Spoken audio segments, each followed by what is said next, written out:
Hello, welcome to Vakalat in minutes. Here I will be providing you short notes with explanations and हमारा आज का topic है lifting of corporate veil with case laws Companies Act 2013 के according. सबसे पहले what is lifting of corporate veil, मतलब corporate veil को lift करने का मतलब क्या है। वेल मतलब घूंघट या फिर पर्दा। तो कॉर्पोरेट वेल उठाने का मतलब है किसी सिचुएशन में जब कोई क्राइम या फिर कोई फ्रॉड किसी कंपनी के नाम से किया जा रहा है, तो जो पर्सन एक्चुअली लायबल है उसके पीछे, उसको जानने के लिए हम एक कॉर्पोरेट वेल जो है उसको लिफ्ट करते हैं, उस पर्दे को हटाते हैं टू वेरीफाई कि एक्चुअल एट डिफॉल्ट पर्सन कौन है। तो इस प्रोसेस को बोल देते हैं हम lifting of corporate well. So, lifting of a corporate veil refers to a judicial act of ignoring the separate legal identity of a company and holding the person behind it। हम क्या बोलते हैं कि जो कंपनी है वो एक separate legal identity है, उसके नाम पे हम केस कर सकते हैं, बट उन सिचुएशन में जब हमें ये कर प्रॉपर सॉल्यूशन नहीं मिलता है तो लीगल आइडेंटिटी को असाइड कर हम एक्चुअल पर्सन बिहाइंड इट को लाइबल हेल्ड करते हैं, such as directors, share holders, personally responsible for company's actions or liabilities। Normally, a company is treated as a separate legal identity distinct from its members, जैसा कि सोलमोन versus सोलमोन वाले case के अंदर establish किया गया था। However, कोर्ट में lift और pierce the corporate veil when the company form is misused। जब किसी तरीके से इसे मिसयूज किया जाता है तो हम कॉर्पोरेट वेल को लिफ्ट करके एक्चुअल डिफॉल्टर्स को ढूंढ सकते हैं। This is done to prevent fraud, improper conduct और invasion of legal obligations.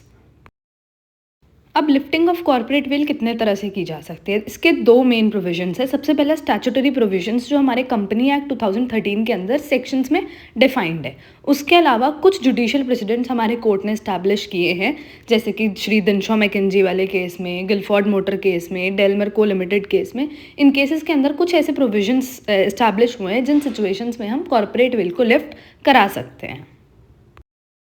Starting with statutory provisions, यानी जो हमारे कंपनीज एक्ट के अंदर दिए हुए हैं, उसके अंदर कुछ ऐसे प्रोविजंस हैं जो purpose of lifting of corporate veil को डिफाइन कर देते हैं। सबसे पहले section 12, this section requires every company to have a registered office capable of receiving communications.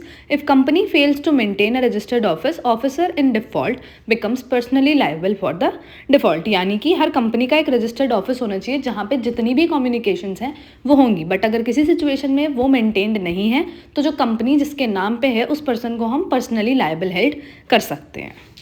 उसके बाद section 34, criminal liability of misstatement and prospectus. यानी कि प्रोस्पेक्टस एक डॉक्यूमेंट होता है जिसके अंदर सारी नेसेसरी इन्फॉर्मेशन अबाउट कंपनी होती है, कहाँ पे स्टेब्लिश होगी, कौन डायरेक्टर होगा, कंपनी किस पर्पस पे काम करेगी, everything. Where a prospectus includes untrue और मिसलीडिंग स्टेटमेंट्स, उन सिचुएशन के अंदर persons responsible shall be criminally liable. Those are directors, promoters, experts cannot hide behind corporate veil and in such situations lifting of corporate veil can be done। यानी कि किसी भी जगह पे जहाँ फ्रॉड या मिस स्टेटमेंट दी गई है तो जो पर्सन हैं, जो डायरेक्टर्स हैं प्रोस्पेक्टस में जिनका नाम है, उनको हम हेल्ड कर सकते हैं लायबल पर्सनली। उसके बाद section 35, civil liability of misstatement in prospectus. वही सेम चीज़ है, अगर कोई सिविल लॉस हो रहा है किसी पर्सन को किसी भी मिस रिप्रेजेंटेशन इन प्रोस्पेक्टस की वजह से, तो पर्सन को हम सिविली लायबल भी हेल्ड कर सकते हैं।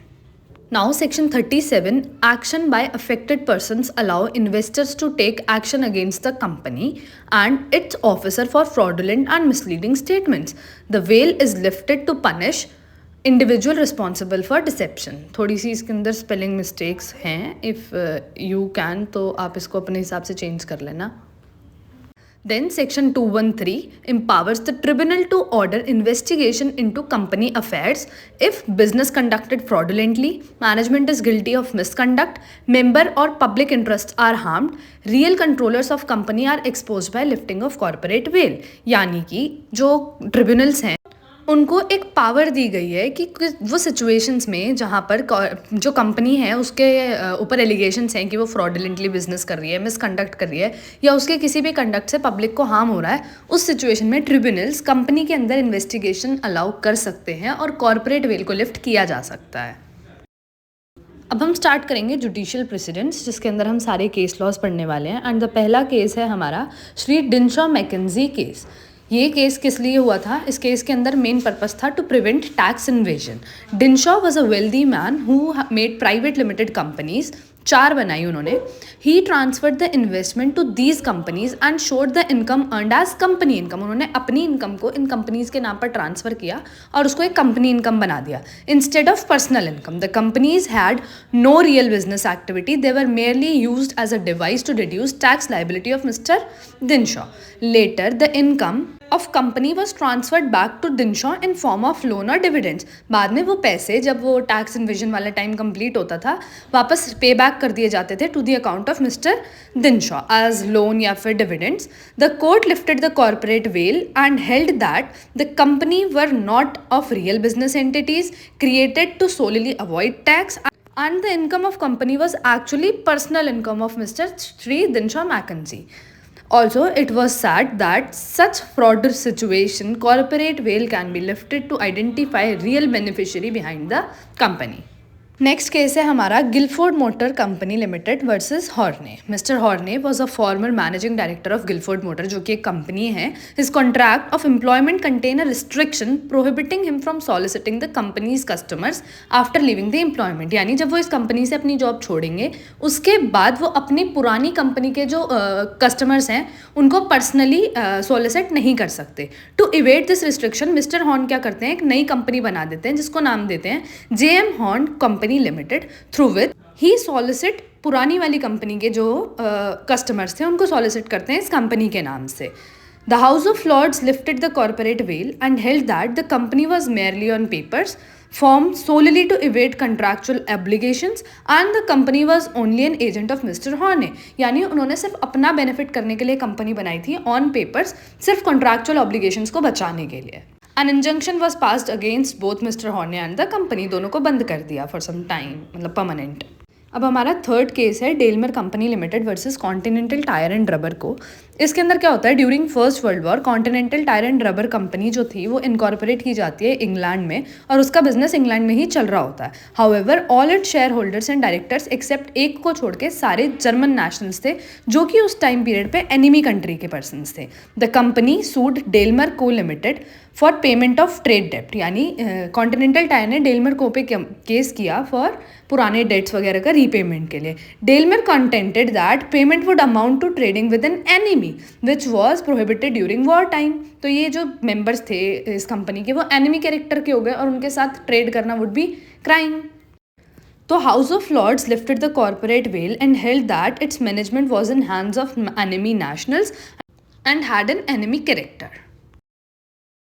एंड हमारा लास्ट केस है workmen of rubber industry limited versus association of rubber industry limited. Association of rubber industry limited was required to pay bonus to its workmen. मतलब इस रबर इंडस्ट्री में काम कर रहे वर्कमैन को बोनस मिलना था according to payment of Bonus Act 1965, जो डिपेंड करता है amount of profit of a company in an year. मतलब एक कंपनी ने एक साल में जितना प्रॉफिट गेन किया है उसके हिसाब से बोनस बनता है।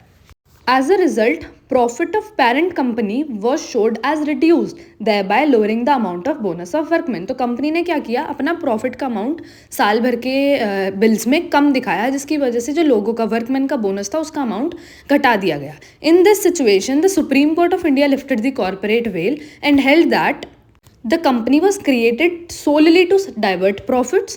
The arrangement was to reduce bonus and held that court will lift veil in such a situation to look at the economic reality of the transactions। इसके साथ हमारा ये पूरा टॉपिक कंप्लीट हो जाता है। जो स्पेलिंग मिस्टेक्स थी उन सबको अंडरस्टैंड कर लेना, नेक्स्ट वीडियो में they will be corrected. And with this ये वीडियो एंड होती है। Next video would be on the topic types of companies. Thank you.